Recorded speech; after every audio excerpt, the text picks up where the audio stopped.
सहनाववतु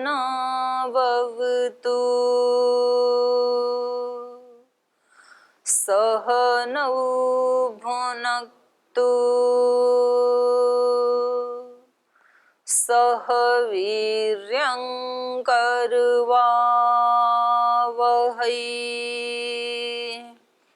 तेजस्विनावधीतमस्तु मा विद्विषावहै। ॐ व्रतानां व्रतपते व्रतं चरिष्यामि तच्छकीयं तन्मेराध्यताम्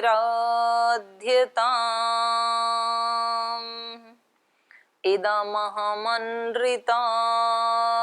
सत्यमुपैमि। ॐ शान्ति शान्ति शान्तिः।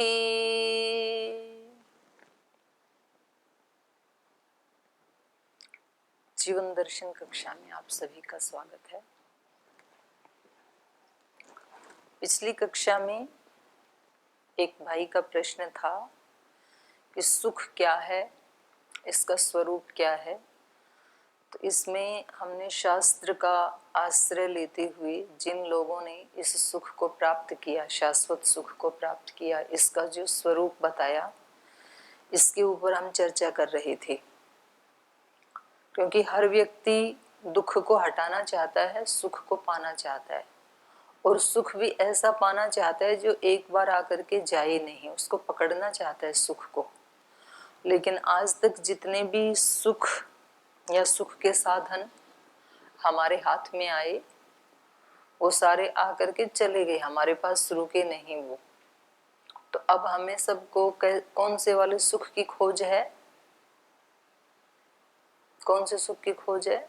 जो आकर के जाए नहीं, ऐसे वाले सुख की खोज है। तो यहाँ हम सबका प्रतिनिधित्व कर रहे हैं महर्षि नारद, और हम तो उनसे भी बहुत पीछे हैं, क्योंकि वो कम से कम शब्दविद तो थे नारद। उन्होंने शब्द तो सारा पढ़ लिया था। शब्द प्रमाण भी अपने आप में एक बहुत बड़ी उपलब्धि है, क्योंकि उस सारे को पढ़ के ही हमें ये ज्ञान होता है कि कुछ प्राप्त करने योग्य इतना विराट है। नहीं तो व्यक्ति को यही नहीं पता लगेगा कि क्यों मनुष्य शरीर मिला, इससे आगे भी कुछ जानने योग्य है कि नहीं है। यहाँ उपनिषद में ही, कठोपनिषद में ही यमाचार्य कहते हैं नचिकेता से कि नचिकेता, ये जो ज्ञान है तो बहुत सारे लोगों को तो ये सुनने को ही नहीं मिलता है, उनको पता ही नहीं है बेचारों को। मनुष्य शरीर तो जरूर मिला उनको, लेकिन उनको नहीं पता कि इसको प्राप्त करके कुछ ऐसी ज्ञान प्राप्त करने योग्य भी कोई ज्ञान है। तो बहुतों को तो सुनने को ही नहीं मिलता। कुछ ऐसे सौभाग्यशाली हैं जिनको सुनने को तो मिल जाता है, लेकिन वो उसको जी नहीं पाते हैं। जान तो लेते हैं, जी नहीं पाते हैं। तो न जानने से तो जानना अच्छा है। जिनको सुनने को ही नहीं मिलता है, उससे तो सुनना अच्छा है। एक स्टेप तो आगे बढ़े। और जानने से भी जीना अच्छा है। जो हमने जाना वैसा यदि हम जीने लग जाएं तो अच्छा है कि बुरा है? बहुत अच्छा है। अच्छा नहीं, बहुत अच्छा है।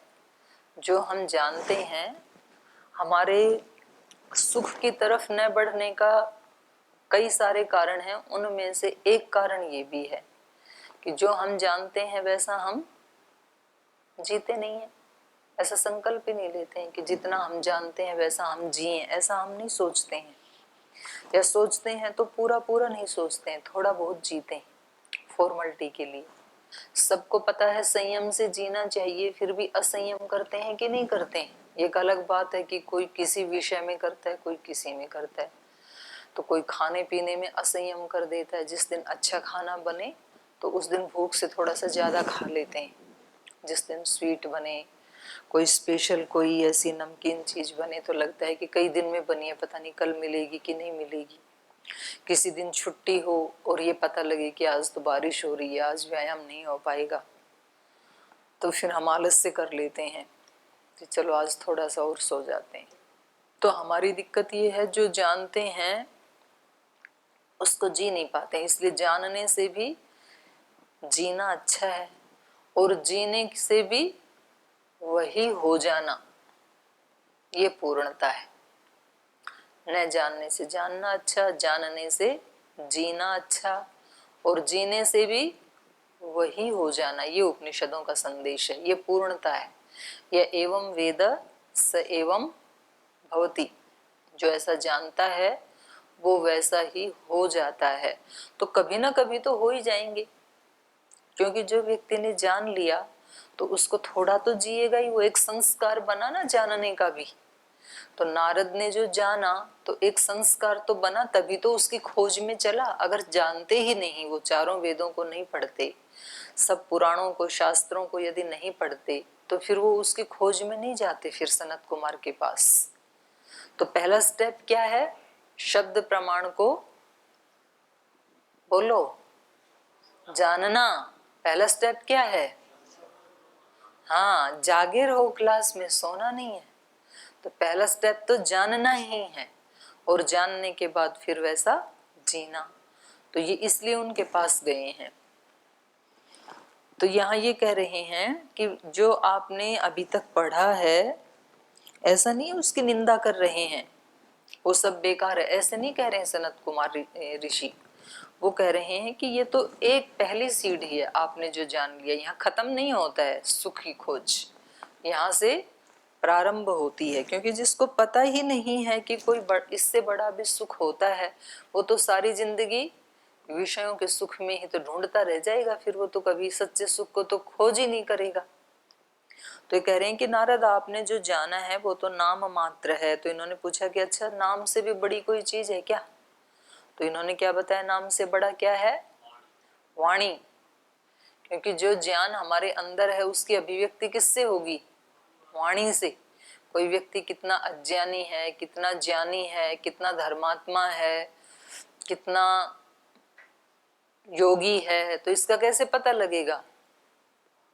जब वो बोलेगा तो पता लगेगा कि ये क्या साधना कर रहा है, उसके शब्दों से पता लग जाएगा। जब हम किसी व्यक्ति के बारे में कुछ वर्णन करते हैं कि जी फला व्यक्ति ऐसा है, या किसी स्थान के बारे में वर्णन करते हैं, तो वो वर्णन उस व्यक्ति का और उस स्थान का तो होता ही है, उसके साथ साथ हमारा वर्णन भी होता है। मालूम है इस चीज का? आप किसी के बारे में बताते हैं तो उसके साथ साथ आप अपने बारे में भी बता रहे हैं। पता है कैसे? बात बोलो कुछ, हाँ कि ना? हाँ भाई, आप किसी के बारे में बताते हो तो आपको पता है अपने बारे में भी बता रहे हो। बहादुर जी, मालूम है कैसे? बोलो। ये माइक उठाओ आगे से, आप दे दो भाई, पीछे दो ये माइक। आप जब किसी और के बारे में बोलते हो तो अपने बारे में भी बोल रहे हैं आप, कैसे? ओम दीदी, जैसे दूसरे के व्यक्ति से जैसे व्यवहार वाणी करते, अच्छी वाणी व्यवहार करते थे, आपका जो स्वयं का जो प्रभाव पड़ता है स्वयं में, और दूसरे गलत करते थे उसे स्वयं में जैसे मानो मैं आपसे पूछूं कि आपका गुरुकुल कैसा है, पतंजलि योग पीठ का वैदिक गुरुकुल कैसा है, तो आप क्या कहोगे? ठीक, अच्छा है। अच्छा है। तो आप अच्छा किस दृष्टि से कह रहे हैं, आपको क्यों अच्छा लगता है? यहाँ का जो बात, पर्यावरण, जो पढ़ाई, दिनचर्या, सब अच्छा लगता है। सब अच्छा है। तो जब आपने इस स्थान के बारे में ये कहा बहुत अच्छा है, तो इसके साथ साथ आपने अपने बारे में भी बता दिया। कैसे? आप स्वयं स्वयं अनुभव किए तैसे आधार में बताए। और हाँ जी, और इसकी सहायता करो, बोलो, आप बोलो। ये जो हमने बताया कि गुरुकुल में दिनचर्या की बहुत वजह से अच्छा है। हमें बहुत अच्छा है, तो हम उसको पालन कर रहे हैं। तो वो भी हमारे बारे में ही हुआ कि हम उसको, हमारी भी बता रहे हैं कि हम उस चीज को पालन करते हैं, तो हम भी हमें पालन करते हैं, ये भी बता रहे हैं। ठीक है, और बताओ। हाँ जी, जीत राम जी, आप अपने बारे में भी बता रहे हैं, बताइए कैसे। आगे बहन जी इसीलिए आगे सर हैं? दिनचर्या की बात आ गई दीदी जी। दिनचर्या मतलब कि हमारे सभी भाइयों के द्वारा ही होती है वो।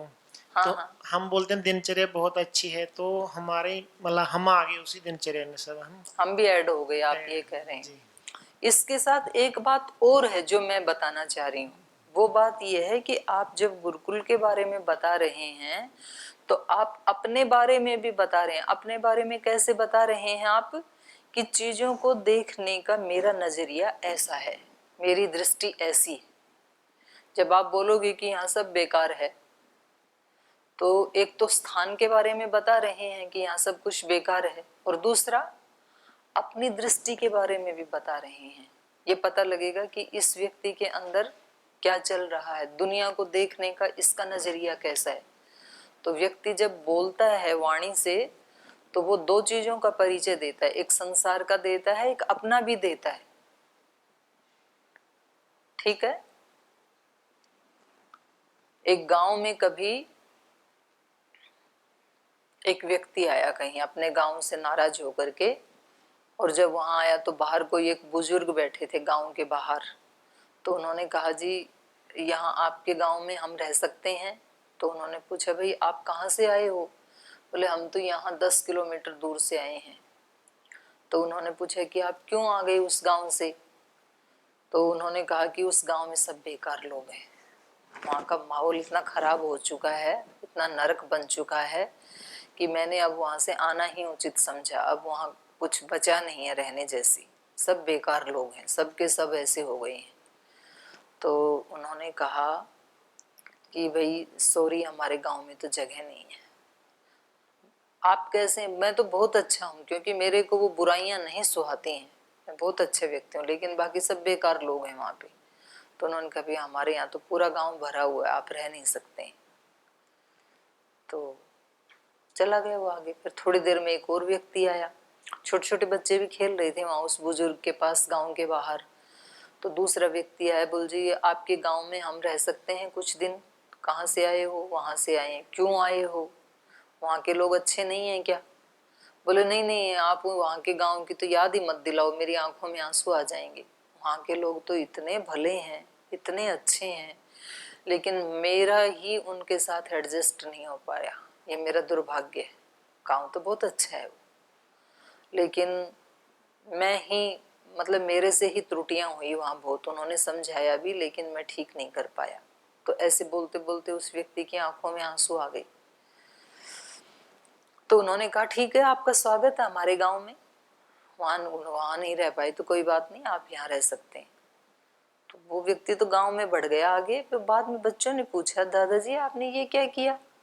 जो व्यक्ति बहुत अच्छा था उसको तो आगे पार्सल कर दिया कि हमारे यहाँ जगह नहीं है, और जो व्यक्ति कह रहा है कि मैं बहुत बुरा हूँ, उसको आपने यहाँ रख लिया। तो होना तो उल्टा चाहिए था, जो कह रहा है कि मैं ठीक नहीं था उसको तो आगे भेजना चाहिए था, और जो कह रहा था मैं बहुत अच्छा हूँ उसको यहाँ रखना चाहिए था, अच्छे लोगों को गाँव में रखना चाहिए। तो दादाजी ने कहा, बच्चों अभी तुम छोटे हो, तुम्हें नहीं पता अभी इस बात का। तो उन्होंने, आप बताओ फिर, हमें नहीं पता। तो उन्होंने बताया कि पहला व्यक्ति जो बयान कर रहा था गांव का, तो वो गांव के साथ साथ अपना भी बयान कर रहा था कि गांव को देखने का मेरा नजरिया कैसा है। इसलिए जो लोग हमेशा दूसरों की निंदा करते हैं, क्रिटिसाइज करते हैं, तो उससे क्या पता चलता है कि कहीं ना कहीं उनकी भी दृष्टि कैसी है, कहीं ना कहीं दोषयुक्त है। और जो व्यक्ति दूसरों को कहता है भाई ठीक है, वो ठीक है, अपने ढंग से चल रहे हैं, तो वो व्यक्ति क्या कह रहा है कि मेरी दृष्टि दूसरों को देखने की कैसी है, अपनी दृष्टि के बारे में भी बता रहा है। तो यहाँ ज्ञान से भी, शब्द से भी बड़ा किसको बताया? वाणी को। वाणी से जब व्यक्ति बोलता है तो वो संसार के बारे में भी बोलता है, अपने बारे में भी बोलता है। वाणी से जब बोलता है तो वो बहुत अच्छी अभिव्यक्तियां करके लाखों लोगों के जीवन को तार भी सकता है, और कोई बहुत दोष युक्त वाणी बोल के लाखों लोगों के जीवन को मार भी सकता है। तो वाणी क्या है? बहुत बड़ी शक्ति है भगवान की दी हुई हमारे पास। तो इसलिए जब हम संध्या करते हैं या हवन करते हैं तो सबसे पहले किसकी शुद्धि की प्रार्थना करते हैं? वाणी की। ओम वाक वाक करना तो चाहिए था आंख की शुद्धि, क्योंकि आंख सबसे ऊपर है, उससे भी ऊपर मस्तिष्क की शुद्धि। लेकिन सबसे पहले नंबर किसका आया? वाणी का। ओम वांगमा आस्यस्तु। हवन में भी, संध्या में भी, क्योंकि वाणी की बहुत बड़ी महिमा है। क्योंकि वाणी ही एक ऐसी शक्ति है जो हमें अन्य प्राणियों से अलग करती है। मनुष्य की क्या भिन्नता है दूसरे प्राणियों से? तो उसमें एक वाणी भी तो भिन्नता है ना। सकल सूरत तो चलो गाय की भैंस के साथ नहीं मिलती है, भैंस की घोड़े के साथ नहीं मिलती है, घोड़े की बकरी से अलग है, बकरी की वृक्ष से अलग है। तो केवल यदि हमारी आकृति उनसे अलग है तो ये भिन्नता कोई खास भिन्नता नहीं है। और तो पशु पक्षियों में भी है ही भिन्नता। तो आकृति की भिन्नता, आप कहेंगे उनकी रीढ़ की हड्डी तिरछी है, हमारी तो सीधी है। सीधी तो वृक्ष की भी है, लेकिन वृक्ष के पास वो चीज नहीं है जो उसको मनुष्य की तरह से ज्ञानी बना सके। तो ऐसी चीज क्या है मनुष्य के पास? वाणी। जो संत हैं, योगी हैं, उनकी वाणी करोड़ों करोड़ों लोगों के जीवन का उद्धार कर चुकी, और उनके जाने के बाद भी कर रही है। ये जो हम पढ़ रहे हैं ये क्या है? वाणी तो है ना किसी की। और इसी वाणी को पढ़ करके और साक्षात उनसे सुन करके कितने लोगों का आज तक उद्धार हो चुका? अनंत, जब से सृष्टि बनी है। इस ज्ञान ने, इस वाणी ने, ये भी तो किसी की वाणी है ना, ऋषियों की तो वाणी है जो हम पढ़ रहे हैं। तो इस वाणी ने कितने लोगों का तो उद्धार कर दिया है, आज भी कर रही है, और जब तक सृष्टि रहेगी तब तक करती रहेगी। वाणी बहुत बड़ी शक्ति है, चक्षु से भी बड़ी शक्ति है। क्योंकि जो व्यक्ति सूरदास हैं, जिनको दिखता नहीं है, तो भी वो सुन सुन के सारे शास्त्र स्मरण कर लेते हैं, और उस ज्ञान से वो अपनी आत्मा का उद्धार कर लेते हैं। स्वामी विरजानंद जी तो प्रज्ञा चक्षु थे, लेकिन तो भी उन्होंने व्याकरण, अष्टाध्यायी सब कैसे याद किया? सुन सुन के। दूसरे उनको सुना देते थे। एक बार किसी ने सुना दिया अष्टाध्यायी तो उनको 50% याद हो गई। दोबारा फिर सुनाया, उनको 70-80% याद हो गई। तीसरी बार फिर, 3 बार सुनने से ही याद हो गई उनको। इतना उनका चित्त एकाग्र था। वो गंगा में स्नान कर रहे थे, कोई दक्षिण के व्यक्ति आए थे, उन्होंने गंगा में स्नान करके अपना अष्टाध्यायी पाठ करना शुरू किया। उनको अच्छा लगा, उन्होंने पूछा भैया तुम कौन से वेद के मंत्रों का पाठ कर रहे हो? बोले वेद के मंत्र नहीं है, ये अष्टाध्यायी है, व्याकरण शास्त्र का मूल। तो बोले हमें भी सुनाओ जरा। बड़े ध्यान से उन्होंने सुना, और 3 बार सुन करके उनको याद हो गई। तो वाणी क्या है? चक्षु से भी बड़ी शक्ति है। तो इसलिए इन्होंने कहा कि आप वाणी की उपासना करो। वाग्वाव नामनो भूयसी, वाग्वा ऋग्वेदम विज्ञापयति, यजुर्वेदम सामवेदम अथर्वणम, चतुर्थम इतिहास पुराणम, पंचमम वेदानाम वेद। तो चारों वेदों का ज्ञान कौन करवाती है? वाणी ही करवाती है। पहले श्रुति परंपरा थी तो वेद किससे जाने जाते थे? सुन सुन करके। एक शिष्य से दूसरे शिष्य में उनका आदान हो जाता था। और ये मैंने भी देखा। एक बार मेरे को कुछ वर्ष के लिए एक ग्रामीण एरिया में रहने को मिला, और वहाँ की जो माताएं थी, तो जब हम हवन करते थे, संध्या करते थे, तो ईश्वर स्तुति, प्रार्थना, उपासना के जो मंत्र, उनको पढ़ना नहीं आता है। लेकिन वहाँ कम से कम 40-50 माताएं ऐसी हैं कि जिनको वो सस्वर वेद पाठ आता है। वो हवन करते हैं, उनको ये पता है ये मंत्र बोल करके दिया जलाया जाता है, ये मंत्र बोल के जल सिंचन किया जाता है, ये मंत्र बोलने से इधर आहुति डालनी होती है उत्तर दिशा में, इससे दक्षिण में, ऐसे मालूम पड़ गया उनको। तो वेद पहले तो श्रुति परंपरा से ही एक दूसरे तक पहुंचाया जाता था। तो ये श्रुति परंपरा जो है उसमें गुरु का क्या रोल है? उच्चारण करना, बोलना। तो वाणी क्या है? सब वेदों का ज्ञान कराने वाली। वाग वाव नामनो भूयसी, वाणी निश्चित रूप से नाम से भी बड़ी है, क्योंकि वाणी से ही ऋग्वेद, यजुर्वेद, सामवेद, अथर्ववेद, इतिहास, पुराण ये सब ज्ञात होते हैं। तो ये सारी विद्याएं, ब्रह्म विद्या, देव विद्या, भूत विद्या, क्षत्र विद्या, नक्षत्र विद्या, सर्प देवजन विद्या और दिवम च पृथ्वीम च वायुम च आकाशम च आपश्च तेजश्च, तो पांचों भूतों का ज्ञान भी वाणी से होता है। देवांश्च मनुष्यांश्च पशुंश्च वयांसी च, देव, मनुष्य, पशु, पक्षी, तृण, वनस्पति, छवापदानी, हिंसक जो जीव हैं, कीट पतंग, पिपीलिकम, चींटी आदि। धर्मम च अधर्मम च, धर्म को भी वाणी ही वर्णन करती है, अधर्म को भी वाणी ही बताती है। सत्यम च अनृतम च, सत्य भी वाणी से पता चलता है, अनृत भी कोई बोलेगा तभी तो पता लगेगा ये झूठ बोल रहा है कि सत्य बोल रहा है। साधु च असाधु च, अच्छा बोलना माने साधु बोलना या असाधु बोलना, ये भी किससे पता लगता है? वाणी से ही पता लगता है। हृदयज्ञम च अहृदयज्ञम च, हृदयज्ञम माने अर्थपूर्वक, तो हृदयज्ञ हृदय को जानने वाला और अहृदयज्ञ हृदय को न जानने वाला। हृदय को जानने वाला वो होता है जिस भावना से किसी व्यक्ति ने हमारा उपकार किया और हम उसके उपकार को जाने उस भावना से, तो उस व्यक्ति को कहेंगे हृदयज्ञ और उस व्यक्ति को कहेंगे कृतज्ञ। नहीं तो व्यक्ति कृतघ्न हो जाता है फिर। हृदयज्ञम च अहृदयज्ञम च यद्वै वांग न भविष्यति न धर्मो न अधर्मो विज्ञापयिष्यन् सत्यम अनृतम च न साधु न असाधु न हृदयज्ञ न अहृदयज्ञ वागेव एतत् सर्वं विज्ञापयति, इसलिए वाचम उपास्व। यद्वै वांग न अभविष्यन्, यदि वाणी नहीं हो तो न धर्म न अधर्मम व्यज्ञापीशन, ना व्यक्ति धर्म के बारे में बता सकता है ना अधर्म के बारे में बता सकता है। वाणी से तो बताएंगे सत्यम वद, धर्मम चर, ऐसे ऐसे करो, सुबह जल्दी उठो और ऐसा मत करो। तो ये सब करना या ना करना, ये धर्म है ये अधर्म है, ये किससे पता लगेगा? किससे पता लगेगा? और वाणी हमारे सबके पास है, तो क्या हमने कभी ऐसे सोचा कि हमारे पास इतनी बड़ी शक्ति है, तो इतनी महिमा है देखो, और हम सब के पास है वाणी, लेकिन हमें पता नहीं कि इतनी बड़ी दौलत को, संपत्ति को हम लिए बैठे हैं। तो हम कभी उसका सदुपयोग करते हैं, कभी उसका दुरुपयोग करते हैं। ये कब पता चले? जब किसी एक्सीडेंट में या किसी बीमारी में हमारी जीभ से बोला ना जाए।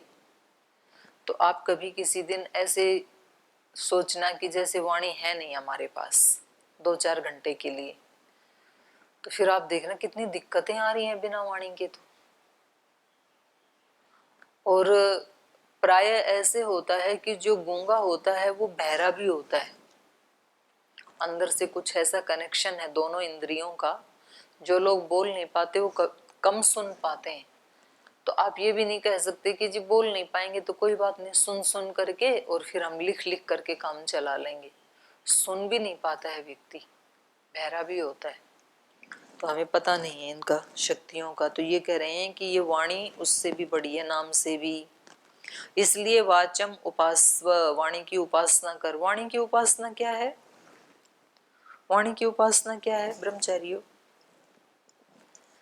ये नारद को कह रहे हैं सनत कुमार जी, वाचम उपास्व। तो क्या है वाणी की उपासना? माइक से बताओ, माइक दो उनको, यशवंत जी को। मोल नहीं, बैठे बैठे बता दो क्या कह रहे हैं आप। मौन, मौन रहना उसकी उपासना है। तो फिर मौन रहेंगे तो बोलेंगे क्या? फिर तो फायदा क्या वाणी का? ये वाणी को कंट्रोल कर सकते हैं। मतलब जितना जो बोलना है बोलते हैं अधिक फिजूल का वो लोग मौन रह के हाँ, और फिजूल वाले को रोकना है। आत्मचिंतन कर सकते हैं। हाँ, वाणी को उतना ही बोलना है जितना जरूरी है। तो ये वाणी की उपासना है। ठीक है, और बताओ, और वाणी की उपासना क्या है?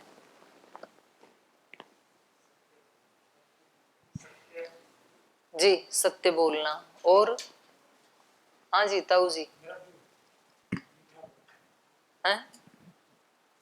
और सत्य बोला मीठा बोला। हाँ, सत्य बोलना, मधुर बोलना। ठीक है, ये भी वाणी की उपासना है। और वाणी की क्या उपासना है सहदेव जी? ओम जी जी प्रणाम। वाणी की उपासना ये है, हम भगवान से ये प्रार्थना करें कि हमको अच्छा शब्द दे, अच्छा बुद्धि दे, वो जिससे हमें दूसरे को अपनी अच्छा वाणी शब्द और अच्छी बुद्धि क्या समझ रहे? नहीं, वाणी वाणी, बुद्धि पे ना चलो, वाणी अच्छा केवल वाणी की अच्छा उपासना। अच्छा शब्द व अच्छा वाणी दे, जिससे हमें दूसरे को जो बता सकते वो हमको समझे सकते और इससे हमें कल्याण हो सकते। अच्छा, ये कह रहे हैं वाणी की उपासना का मतलब है हमारी वाणी ऐसी हो, दूसरे को बताएं तो उसको भी समझ में आ जाए और जो हम बोलें उससे हमारा भी कल्याण हो। ठीक उत्तर है। और वाणी की उपासना क्या है? क्योंकि इन्होंने नारद से बोला है वाचम उपास्व, और नारद के साथ साथ हमें भी बोला है।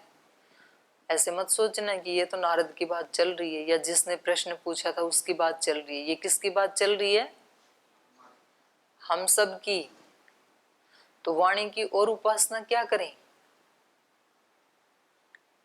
आप तो करते ही हैं रोजाना वाणी की उपासना। क्या उपासना करते हैं? और क्योंकि जो असली वाणी की उपासना है वो नहीं बोला अभी आपने। सत्य बोलें, मधुर बोलें, प्रिय बोलें, ये बताया आपने। मौन रहें, ये भी वाणी की उपासना है। किस ऐसा बोलें जिससे दूसरे का कल्याण हो, ये भी वाणी की उपासना है। और बोलो। हाँ, ये है मूल बात। तो क्या नाम है ब्रह्मचारी? है हनुदेव। वाणी मिली है भगवान का गुणगान करने के लिए। तो वाणी से ज्यादा क्या होना चाहिए? भगवत नाम का सुमिरन, जाप। आप क्या कह रहे थे? हाँ, वही स्तुति, ईश्वर की स्तुति, जाप, सुमिरन, कुछ भी कहो।